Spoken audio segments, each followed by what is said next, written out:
Hello everyone, welcome to learning with fun. I am Neetu Rani. आज हम करने वाले हैं हमारी हिंदी की पाठ्य पुस्तक वसंत भाग 3 जो कक्षा 8 के लिए है।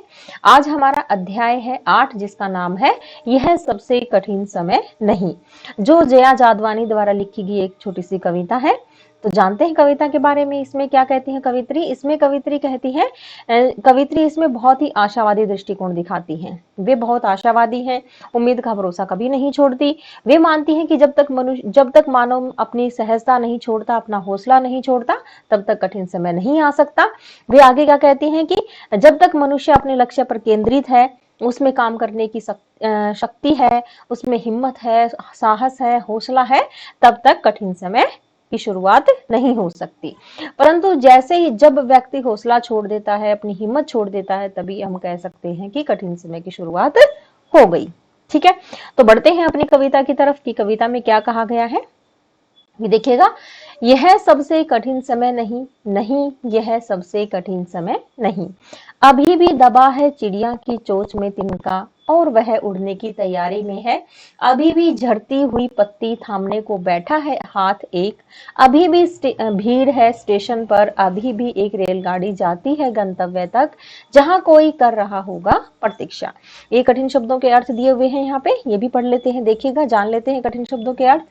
कठिन मतलब मुश्किल, तिनका मतलब लकड़ी का एक छोटा सा टुकड़ा, झड़ती मतलब गिरना, गिरती है, थामने मतलब पकड़ना, रेलगाड़ी मतलब ट्रेन, गंतव्य जिस स्थान पर पहुंचना होता है, प्रतीक्षा मतलब इंतजार। ठीक है, इसमें लेखिका क्या कहती है। इसमें लेखिका कहती है कि अभी भी चिड़िया अपना जो घोंसला बनाने के लिए प्रयास कर रही है। अभी भी चिड़िया अपना घोंसला बनाने के लिए प्रयास कर रही है, अभी भी अपने क्रियाकलापों में वो लगी हुई है, अपना घोंसला बनाने की तैयारी कर रही है।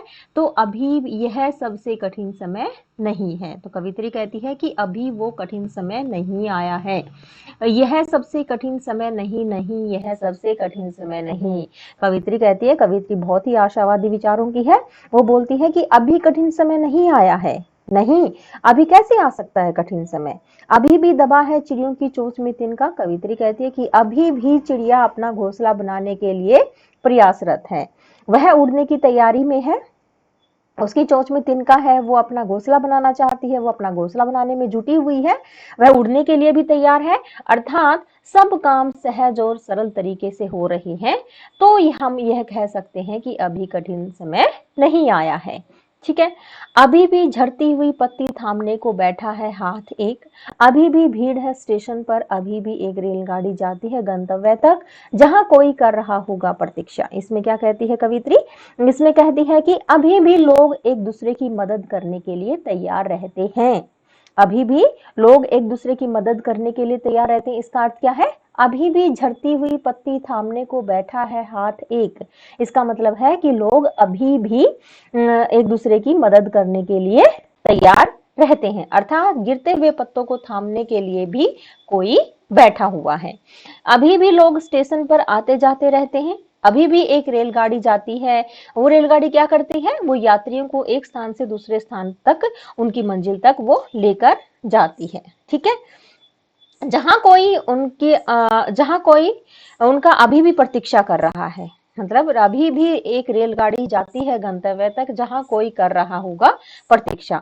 जहां जाने वालों की प्रतीक्षा अब भी कोई कर रहा है। रेलगाड़ी उसको अपनी मंजिल तक लेकर जाती है। अर्थात यह सभी क्रियाएं जो चल रही हैं वो स्वाभाविक रूप से हो रही हैं। तो अब यह नहीं कहा जा सकता कि अभी कठिन समय की शुरुआत हो गई है।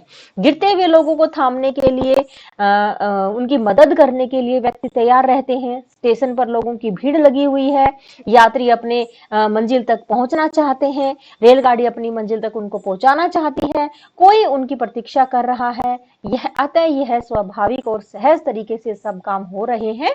तो अभी यह नहीं कहा जा सकता कि अभी कठिन समय आ गया है। ठीक है, आपको समझ में आया कि अभी यह कठिन समय आ गया है, यह कोई नहीं कह सकता। अर्थात अभी वो सबसे कठिन समय नहीं आया है। ठीक है, आगे देखिएगा। दूसरा काव्यांश देखिएगा। अभी भी कहता है कोई किसी से जल्दी आ जाओ कि अब सूरज डूबने का वक्त हो गया, अभी कहा जाता है। उस कथा का आखिरी हिस्सा जो बूढ़ी नानी सुना रही सदियों से दुनिया के तमाम बच्चों को अभी आती है एक बस अंतरिक्ष के पार की दुनिया से, लाएगी बचे हुए लोगों की खबर नहीं, यह सबसे कठिन समय नहीं, अभी आती है एक बस। इससे कठिन शब्दों के अर्थ देख लेना। वक्त मतलब समय, कथा कहानी, आखिरी मतलब अंतिम, हिस्सा भाग, सदियों मतलब पुराने समय से, तमाम बहुत सारे, अंतरिक्ष ब्रह्मांड, खबर मतलब समाचार, कठिन मतलब मुश्किल। इसमें कवित्री क्या कहती है कि अभी भी कोई किसी का इंतजार करता है, उसे पुकारता है, उसे आवाज देता है और कहता है सूरज डूबने का समय हो गया है कि अब तुम लौट आओ। इसमें कवित्री क्या कहती है, अभी भी कहता है कोई किसी से जल्दी आ जाओ कि अब सूरज डूबने का वक्त हो गया। इसमें कवित्री कहती है कि अभी भी कोई किसी का इंतजार कर रहा है, उसे पुकारता है, उसे कहता है कि सूरज डूबने का समय हो गया है, अब तुम लौट आओ। ठीक है। अभी कहा जाता है उस कथा का आखिरी हिस्सा जो बूढ़ी नानी सुना रही सदियों से दुनिया की तमाम बच्चों को अभी आती है एक बस। इसमें क्या कहती है लेखिका कि अब भी जो बूढ़ी दादी नानी है वो पुरानी कहानियां सुनाती हैं और अंतिम हिस्से को बहुत ही रोचक तरीके से सुनाती हैं। दुनिया के बहुत सारे बच्चों को बूढ़ी दादी नानी अपनी अभी भी परियों की कहानियां, अंतरिक्ष की कहानियां सुनाती हैं। ठीक है। आगे देखिएगा, दुनिया के तमाम बच्चों को अब भी आती है एक बस अंतरिक्ष के पार की दुनिया से, लाएगी बचे हुए लोगों की खबर नहीं, यह सबसे कठिन समय नहीं, अभी आती है एक बस। इसमें लेखिका कहती है कि जो बूढ़ी दादी नानी है वो हमें परियों की कहानियां सुनाती है, अंतरिक्ष की कहानियां सुनाती है और जो अंतिम हिस्सा होता है कहानी का उसको बहुत ही रोचक तरीके से हमें सुनाती है। ठीक है। यहाँ पर लेखिका एक अन्य उदाहरण के द्वारा क्या कहना चाहती है कि जब दादी नानी बच्चों को अपनी अंतरिक्ष की कहानियां सुनाती रहेगी, जब तक दादी नानी बच्चों को अपनी अंतरिक्ष की परियों की कहानियां सुनाती रहेंगी, दूसरे ग्रहों की कहानियां सुनाती रहेंगी, तब तक यह नहीं कहा जा सकता कि अब कठिन समय की शुरुआत हो गई है। यह सबसे कठिन समय नहीं है क्योंकि सभी क्रियाकलाप सहज और सरल तरीके से हो रहे हैं, सभी अपना अपना कार्य कर रहे हैं, तो ये नहीं कहा जा सकता कि अभी कठिन समय आ गया है। तो इसमें कवित्री ने अपने आशावादी दृष्टिकोण को दिखाया है कि जो लोग मुश्किल में हैं उनको थामने के लिए, उनकी मदद करने के लिए लोग तैयार रहते हैं। वो अपने जो प्रतिदिन के जो काम हैं वो कर रहे हैं, वो चलते रहते हैं।